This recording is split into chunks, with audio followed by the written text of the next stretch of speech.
आपकी एक छोटी सी गलती के कारण आपका जो पीएफ का जो पैसा है वो आपको नहीं मिलेगा, फंस जाएगा। ईपीएफओ आपका जो यूएन नंबर है उसको डिसेबल कर देगा। मेरी जो इंस्टाग्राम आईडी है जिसका नाम है आई प्रदीप शर्मा, वहां पर मेरे को एक भाई ने मैसेज किया कि मेरा जो यूएन नंबर है वो ईपीएफओ ने डिसेबल कर दिया है, आप प्लीज ग्रीवेंस डाल दीजिए। मेरे को ग्रीवेंस नहीं डालनी आती, प्लीज मैं बहुत मुसीबत में हूँ, मेरा ग्रीवेंस डालिए। तो मैंने उनका ग्रीवेंस डाला और जब ईपीएफओ का रिप्लाई आया, पहले मैं आपको दिखा देता हूँ ईपीएफओ का क्या रिप्लाई आया है, फिर बात करते हैं। अगर ये वीडियो आप पूरी देख लेते हो तो आप खुद कहोगे कि प्रदीप भाई बिल्कुल सही बात आप कह रहे हो। देखो यहाँ पर मैं आ गया हूँ अपने लैपटॉप की स्क्रीन पर और यहाँ पर ईपीएफओ का ग्रीवेंस का जो पोर्टल है इसको मैंने ओपन कर लिया है। व्यू स्टेटस के ऑप्शन पर क्लिक करते हैं और यहाँ पर मैं ग्रीवेंस नंबर और यहाँ पर मोबाइल नंबर और ये जो कैप्चा कोड है यहाँ पर मेंशन करके अब मैं कर देता हूँ सबमिट। अब यहाँ पर देखिए सबमिट करते ही यहाँ पर ग्रीवेंस हमने कब डाली थी, 5 सितंबर 2025 को, और रिप्लाई आया है 15 दिन के बाद। केस ईपीएफओ ने क्लोज कर दिया है, केस डिस्पोज। ठीक है, अब यहां पर देखिए कारण क्या बताया है। हमने ग्रीवेंस डाली थी, इनका यूएन नंबर ईपीएफओ ने डिसेबल कर दिया था। तो यहां पर देखिए ईपीएफओ कह रहा है it is inform that one member ID, यहां पर मैं मेंबर आईडी इनकी जो पर्सनल डिटेल है उनको मैं ब्लर कर रहा हूं। तो यहां पर बता रहा है कि ये जो पीएफ मेंबर आईडी है ये लिंक है इस यूएन अकाउंट के साथ, और कह रहा है कि as per this office record, हमारे ऑफिस के रिकॉर्ड के हिसाब से इस पीएफ मेंबर आईडी में डेट ऑफ ज्वाइनिंग और डेट ऑफ एग्जिट जो है सेम है, यानी कि 15/1/2019 की ही डेट ऑफ ज्वाइनिंग है और 15/1/2019 की ही डेट ऑफ एग्जिट है। अब बताया कि further no contribution has been deposit against the said member ID, यानी कि इस पीएफ मेंबर आईडी में किसी भी तरीके का कोई भी कंट्रीब्यूशन डिपॉजिट नहीं है और date of joining date of exit भी जो है सेम डे की है। और आगे देखिएगा, it seems that member ID is not genuine, यानी कि हमने देखा है कि ये जो मेंबर आईडी है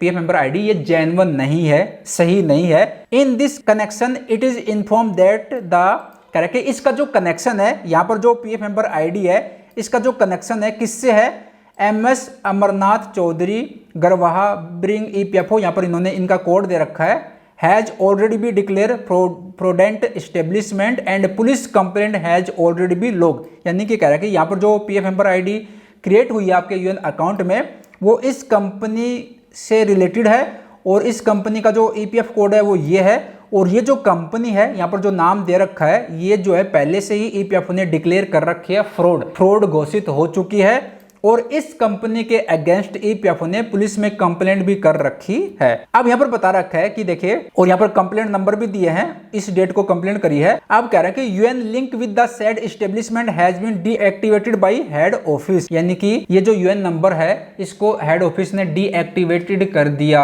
है। UAN can not be unlock by regional office, यानी कि यूएन नंबर को अनलॉक रीजनल ऑफिस नहीं कर सकते। और यहाँ पर इन्होंने काफी सारी चीजें बताई है, तो आपको पीएफ ऑफिस विजिट करना पड़ेगा और जो एसओपी उसके प्रोसेस के हिसाब से चलना पड़ेगा, आपको सारे अपने डॉक्यूमेंट्स लेके आने पड़ेंगे, यहाँ पर बता रखा है। तो देखो भाई, अब इनको मैंने बता दिया कि आपका यूएन नंबर आपने गलत तरीके से आपने केवाईसी करवाई थी, तो इन्होंने मेरे को बताया कि हाँ भैया, इन्होंने मेरे को कहा था व्हाट्सएप पर, मेरे को कहा था कि भाई आपका केवाईसी कंपनी अप्रूव नहीं कर रही है तो मैं 200-300 रुपये मेरे को दे दो, मैं आपकी केवाईसी कर दूंगा।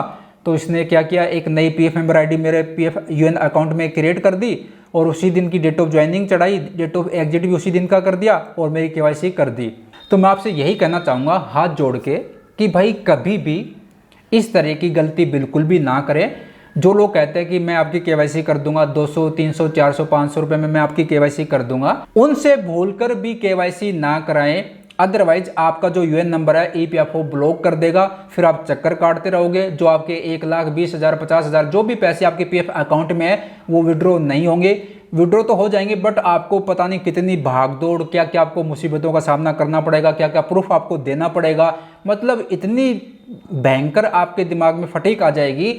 आप कहोगे कि, आप खुद कहोगे कि यार मैंने ये गलती क्यों करी, क्यों मैंने अपना केवाईसी जो है इस तरह से पैसे देकर करवाई। और मैं अपनी पुरानी वीडियो में भी कहता आया हूं कि कभी भी केवाईसी, जो लोग बोलते हैं कि पैसे देके हम कर देंगे, हमें पैसे दीजिए, हम ये कर देंगे, आपकी केवाईसी कोई टेंशन नहीं है, पीएफ का पैसा विड्रॉ हो जाएगा।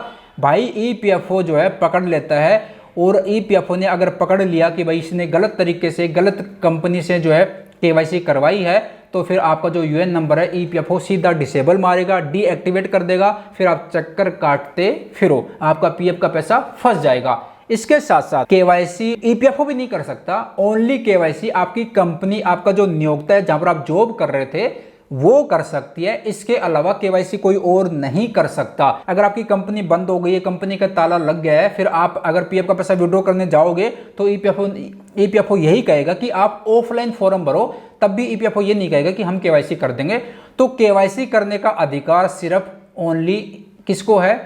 आपकी कंपनी को है और किसी को अधिकार नहीं है। बट अभी तो रिसेंटली ईपीएफओ ने काफ़ी अच्छी फैसिलिटी प्रोवाइड कर दी है कि अगर आप बैंक अकाउंट नंबर ऐड करने की या फिर बदलने की, चेंज करने की रिक्वेस्ट सबमिट करते हो तो कंपनी जो है आपकी केवाईसी अप्रूव नहीं करती। कंपनी के पास रिक्वेस्ट ही नहीं जाती, अप्रूवल की रिक्वेस्ट जाती है किसके पास? बैंक के पास। और बैंक की तरफ से ऑनलाइन वेरीफाई होने के बाद आपकी बैंक केवाईसी हो जाती है। पैन कार्ड जो है वो अभी भी कंपनी के पास जाता है अप्रूवल के लिए। तो अभी जो है यूएन नंबर जो डिसेबल हो रहा है, एक तो सबसे बड़ा ये कारण है, मैंने आज से 6 महीने पहले, 1 साल पहले भी वीडियो बनाई थी कि यूएन डिसेबल होने का सबसे बड़ा कारण ये भी है कि लोग गलत तरीके से अपनी केवाईसी करवा रहे हैं किसी ऐसी कंपनी जो कि लाइव ही नहीं है, जो कि मतलब उन्होंने गलत तरीके से एक मेंबर आईडी ले ली, एस्टेब्लिशमेंट आईडी ले ली और लोगों को 300-400 रुपए ले लेकर जो है उनका एक नई पीएफ मेंबर आईडी क्रिएट कर रहे हैं और फिर उनकी फटाफट केवाईसी कर रहे हैं। तो मैं आपसे यही कहता हूं कि गलत काम कभी भी मत करो। देखो आज के टाइम में ईपीएफओ ने 90 से 95% जो काम है ऑनलाइन कर दिया। मेरे हिसाब से तो लगभग सारा काम ऑनलाइन ही कर दिया है, बट कुछ भी एक 5-7% अगर रहा होगा तो वो भी आगे चलकर ऑनलाइन कर देगा। तो 90 से 95% जो काम है ईपीएफओ ने ऑनलाइन कर दिया है। तो आपको जो साइबर कैफे यूज चलाते हैं, जो सीएससी सेंटर चलाते हैं या फिर कोई किसी से हेल्प लेने की जरूरत नहीं है। अगर आपके पास स्मार्टफोन है ना, टच स्क्रीन का, उसमें नेट है, तो आप YouTube पर मेरी वीडियो देखकर या फिर जो पीएफ के बारे में जेन्युइन जानकारी शेयर करते हैं, जेन्युइन इंफॉर्मेशन प्रोवाइड करते हैं, उनकी वीडियो देखकर और जो वो स्टेप बताते हैं उनको फॉलो करके आप खुद से ही घर बैठे अपना पीएफ से रिलेटेड सारा काम कर सकते हो और दूसरों की भी हेल्प कर सकते हो। ये नहीं कहता कि भाई मेरी वीडियो देखिए, जो भी आप YouTube पर देखिए जो जेन्युइन तरीके से जानकारी प्रोवाइड कर रहा है, अच्छा इंफॉर्मेशन दे रहा है, करेक्ट इंफॉर्मेशन दे रहा है, उनकी वीडियो देखिए और जो वो स्टेप बता रहा है फॉलो कीजिएगा। बट गलत काम कभी भी मत कीजिएगा। आप किसी दूसरे से करवाओगे, 200-300 रुपये आपके वेस्ट हो जाएंगे। वो भी वही काम करेगा, वही स्टेप फॉलो करेगा, आप भी वही करोगे। इससे अच्छा आप जो खुद से ही अपना मोबाइल से अपना पीएफ से रिलेटेड सारा काम कर सकते हो। केवाईसी भी ऑनलाइन कर सकते हो, यूएन नंबर का पासवर्ड अगर नहीं आया तो वो भी रीसेट कर सकते हो, करेक्शन की रिक्वेस्ट भी आप सबमिट कर सकते हो। पहले करेक्शन का जो है ऑफलाइन प्रोसेस होता था, अब ऑनलाइन हो गया है ना। और डेट ऑफ एग्जिट भी खुद से अपडेट कर सकते हो, अगर कंपनी अपडेट नहीं कर दिया तो फादर नेम करेक्शन भी ऑनलाइन प्रोसेस हो गया है। इसके साथ साथ पीएफ का बैलेंस चेक कर सकते हो, पीएफ एडवांस विड्रॉ करना है तो सब कुछ आप अपने मोबाइल से कर सकते हो। फिर क्यों किसी दूसरे को 200, 300, 400, 500 रुपए देते हो? कोई दिक्कत आती है, कोई एरर मैसेज आ रहा है तो सिंपल यूट्यूब पर सर्च करो, मेरी वीडियो आएगी या फिर किसी और की वीडियो आएगी और वो वीडियो देखकर आप अपना पीएफ से रिलेटेड काम कर लीजिए। जो समस्या है उसका समाधान आपको मिल जाएगा। तो मेरा ये वीडियो बनाने का मकसद यही था, आपको अवेयर करना था, आपको जागरूक करना था। ईपीएफओ भी कहता है कि भाई आप किसी को क्यों पैसे देते हो, खुद से आप अपना पीएफ का रिलेटेड आप खुद से काम कर सकते हो। और मैं भी आपको यही कहता हूं कि हमारी वीडियो देखकर जो हम जेन्युइन तरीके से आपको प्रोसेस बताते हैं, जेन्युइन जानकारी देते हैं, गलत इन्फॉर्मेशन नहीं देते, हमारी वीडियो देखकर आप खुद से अपना पीएफ से रिलेटेड काम कर सकते हो। फिर क्यों दूसरों के चक्कर में पड़ते हो? और इस तरह का काम तो बिल्कुल भी मत करवाना, दूसरों से केवाईसी भूलकर भी मत करवाना। अदरवाइज मैं फिर कह रहा हूं, चलते चलते आपका यूएन नंबर ब्लॉक कर देगा, डिसेबल कर देगा ईपीएफओ, फिर आप चक्कर काटते फिरोगे, कोई समाधान नहीं होगा। 6 महीने, 1 साल, 2 साल, 5 साल, कितने साल लग जाएं कुछ नहीं पता। ग्रीवेंस डालने से भी कुछ नहीं होगा, शिकायत दर्ज करने से कुछ नहीं होगा, ठीक है। तो गलत तरीके से केवाईसी बिल्कुल भी मत करवाना। और यहाँ पर मैं आपको बता दूं कि जिनका ABRY स्कीम के तहत यूएन नंबर डिसेबल ईपीएफओ ने किया है, उनका धीरे धीरे ईपीएफओ इनेबल करना शुरू कर दिया है। जल्दी करवाना है आपको, तो ईपीएफओ में ग्रीवेंस डालिए, ब्लॉक्ड यूएन की जो कैटेगरी है वो सिलेक्ट कीजिएगा, ठीक है। तो अगर ABRY स्कीम के तहत आपका यूएन नंबर डिसेबल किया है, डीएक्टिवेट किया है ईपीएफओ ने, तो ग्रीवेंस डालने से ईपीएफओ उसको इनेबल कर देगा। बाकी अभी धीरे धीरे इनेबल कर भी रहा है। बट गलत तरीके से अगर आपने केवाईसी करवाई है किसी फ्रॉड कंपनी से, तो फिर यूएन नंबर आपका इनेबल नहीं होगा, फिर आपका पीएफ का पैसा फंस जाएगा। गलती आपकी है, आपको ही भुगतना पड़ेगा, ठीक है। जानकारी पसंद है तो वीडियो को लाइक कीजिए, पसीने भी आ गए हैं।